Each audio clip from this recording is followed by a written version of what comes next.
ओडिशार खुदुरुकुणी ओषा एहाकु कुआरी झील निज भाईर शुभ मनासी पालन करती। भाद्रव मासर रविवार दिन में खुदुरुकुणी ओषा पालित होता है। खुदुरुकुणी ओषा ओडिशार आंचलिक पर्व अटे। खुदुरुकुणी कहले विशेष भाव में माँ मंगला पूजा बुझाई थाए। प्रति रविवार दिन प्रभातरू कुआरी झील उठी नदी किंबा पोखरी कूल एकाठी होई स्नान करिथांती एवं एहापरे से पोखरी कूल माँ मंगला सुमरणा बालुका पूजा करती। पर समस्ते संध्या हेबा मात्रके सब कुआरी कन्या माने एकाठी होई पूजा स्थान रे एकत्रित हुअन्ति। कुहाଯାଏ ए पूजारे विशेष भाव में खुद भजा माँ मंगला निकटरे प्रसाद भाव में समर्पित होता है।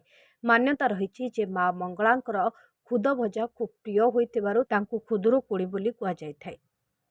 ए ओसार महत्व होची एटा बहुत पुराना कालरू होची एक परंपरा।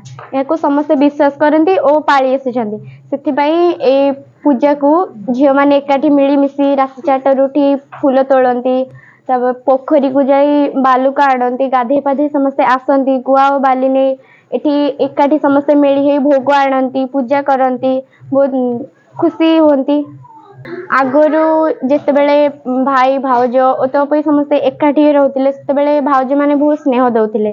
तब जितेबले भाई मैंने विदेश को गले तो तपई को भाउज मैंने बहुत हैरान करते एमती खावा को देना केसरे तेल लगेवा को देना घर बाहर कर देते। तो तपई जंगल बहुत दिन रोते से शिव को प्रार्थना कर भाई मान को पुणी फेरी पाई जो भाउज मान नाक भी काटी सेठू बाली आगु आणुचु एठी पूजा करछु भोग दियंगा के दे देछु तारे थाई मानकर बांटिकी सियाडे छुटानु केते पाळी उषा करा जाय 4 बार चारि पाळी उषा करा जाय। जो पूजा सर शुक्र संध्या आले कोन कर पूजा संध्या आले से भोग आनिया समस्ते तारे थाली रे एकटा हेतरे भोग पकेबू तारे भोग थाली रे दबू पानी छडेबू ताबे सबको पिलानु दबू।